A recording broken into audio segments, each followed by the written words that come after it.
En la W, el reporte coronel. Daniel, ¿qué trae hoy el reporte y cuál es el camino a la felicidad? Buenos días, Julio. Este es el reporte coronel de hoy. Este parece un tema de viernes, pero debería ser el más importante de cada día. ¿Cómo encontrar la felicidad? ¿Cómo disfrutar nuestro trabajo, por ejemplo? ¿Cómo vencer la desesperanza? Andrés Oppenheimer es uno de los periodistas más reconocidos del continente. Ha ganado el premio Pulitzer, el Rey de España y el María Murskabo. Sus columnas en diversos periódicos y su programa Oppenheimer presenta en CNN en español casi siempre tratan de temas políticos y de actualidad. Andrés acaba de lanzar internacionalmente, también en Colombia, un libro que se llama Cómo salir del pozo. El libro es el resultado de una extensa investigación sobre las estrategias de los países, las empresas y las personas para buscar la felicidad. Figúrense que un estudio de Gallup realizado en 137 países muestra que la infelicidad viene creciendo entre la gente. Entre el 24 y el 33% de los encuestados están insatisfechos con su vida. Padecen ansiedad, estrés, tristeza, viven permanentemente enojados, están preocupados todo el tiempo y muchos de ellos se enferman físicamente como resultado de ese estado de ánimo. Hay otro dato revelador. Solo el 20% de los encuestados están estimulados por el trabajo que hacen. El 18% se siente miserable en su labor y el 62% son indiferentes. Lo hacen porque toca y no porque les guste o los rete. Estos preocupantes datos llevaron a Oppenheimer a buscar cuáles son las recetas para buscar la felicidad que han encontrado algunos países, las empresas más exitosas del mundo y las personas. Buenos días, Andrés Oppenheimer. ¿Cómo se refleja esa enorme insatisfacción en las decisiones políticas de los países?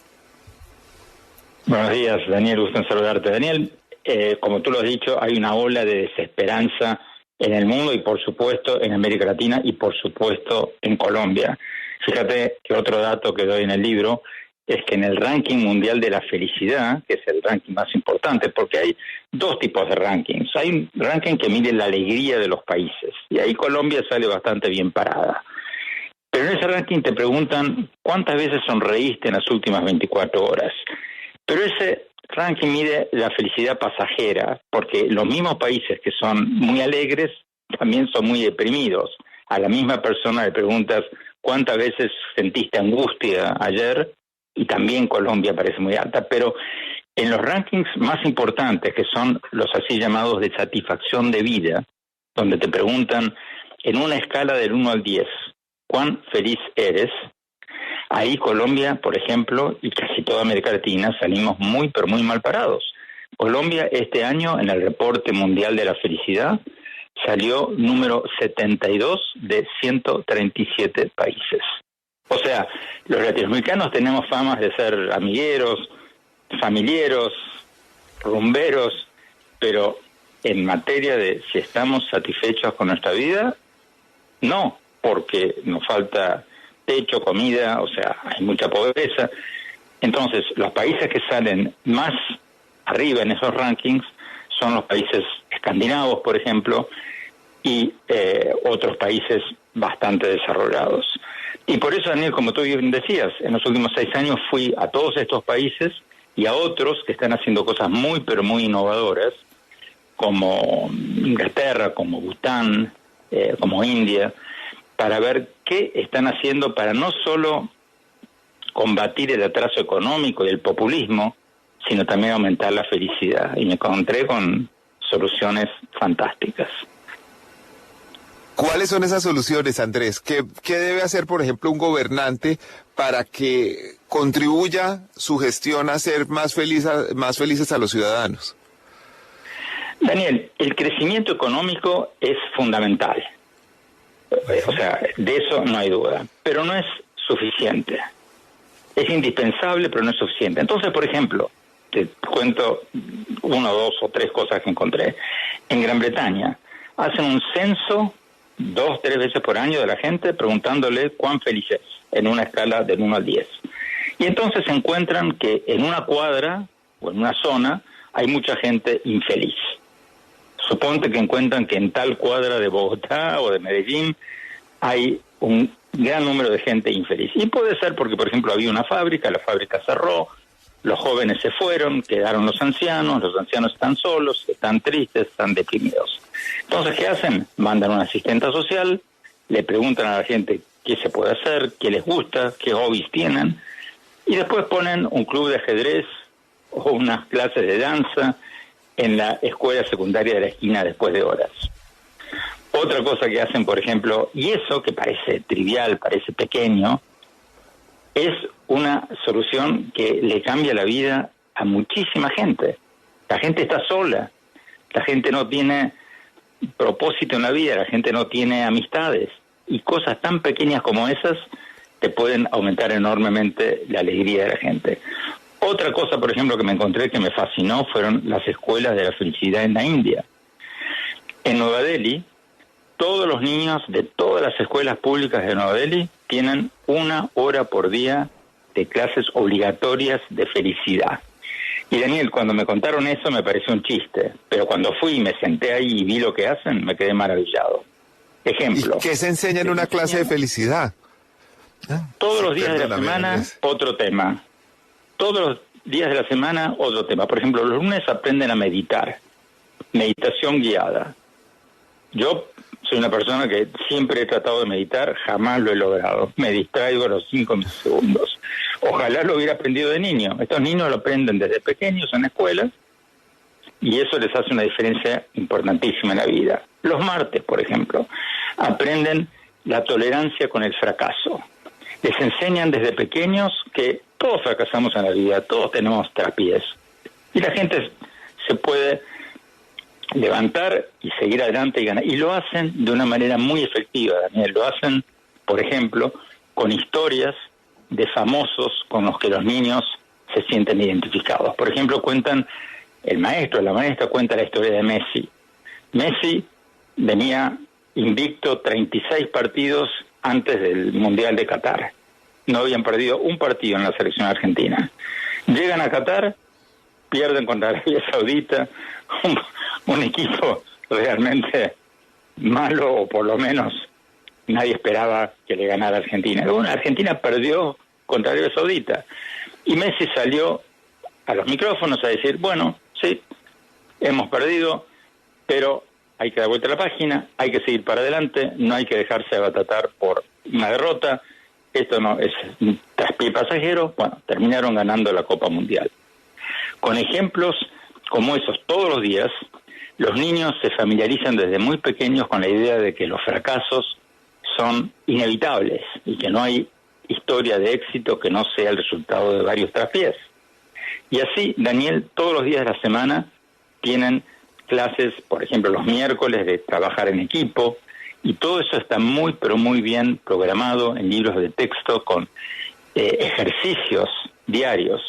Porque, por ejemplo, en las clases de tolerancia con el fracaso, el maestro le dice a los niños, ok, después de contarle la historia de Messi, les dice, bueno, ahora como tarea para mañana o para el próximo lunes, tú me vas a contar cuáles fueron tus más recientes fracasos y cómo te has logrado sobreponer a ellos. O, por ejemplo, o vas a discutir con tus padres o con tu madre o con tu padre qué fracasos han tenido ellos y cómo se han levantado de esos traspiés.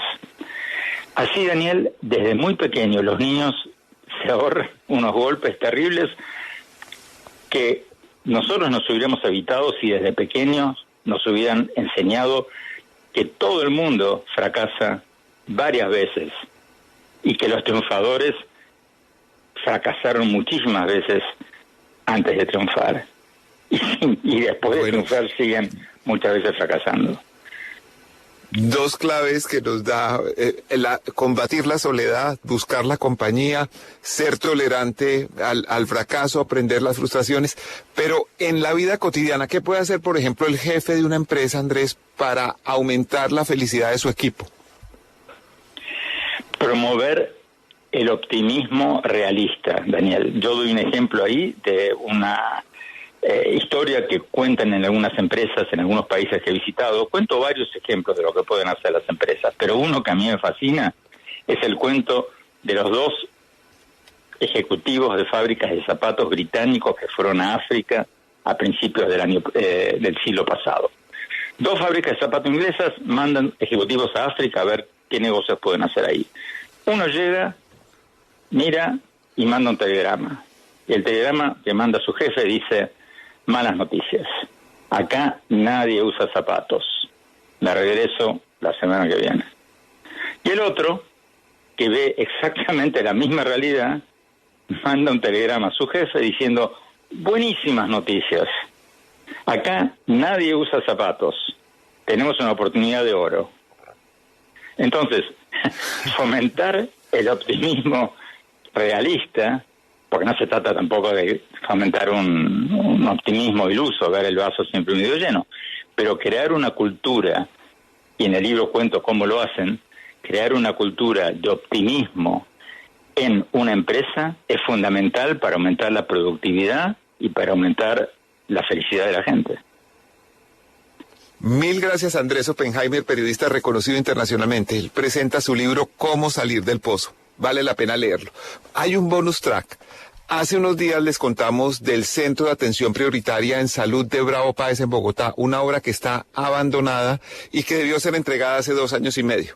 La administración de Bogotá le entregó la construcción a un contratista llamado Miroval Ingeniería SAS, que tiene un considerable historial de incumplimientos.